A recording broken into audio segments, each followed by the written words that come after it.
تازہ ترین ویڈیوز کے لیے چینل کو سبسکرائب کر کے بیل آئیکن اور آل نوٹیفیکیشن پر کلک کریں تاکہ آپ کو ملے ہر اپڈیٹ سب سے پہلے۔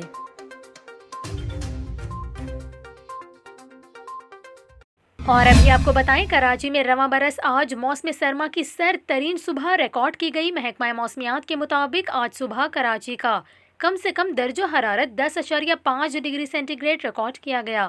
محکمہ موسمیات کے حکام کا یہ کہنا ہے کہ 24 گھنٹوں کے دوران کراچی میں موسم خشک اور رات میں سرد رہنے کا امکان ہے، جبکہ ہوا میں نمی کا تناسب 49% ہے۔ حکام محکمہ موسمیات کے مطابق شمال مشرق سے ہلکی رفتار سے ہوائیں چل رہی ہیں۔ دوسری جانب محکمہ موسمیات نے دسمبر سے فروری کے دوران ملک بھر میں معمول کے مطابق ہلکی بارشوں کی پیشگوئی کی ہے۔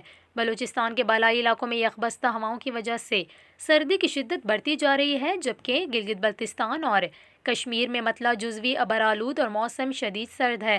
میٹ آفس کا یہ کہنا ہے کہ دسمبر سے فروری کے دوران ملک کے جنوبی حصوں میں معمول سے قدرے کم، جبکہ وسطی حصوں میں معمول کے قریب بارشیں متوقع ہیں۔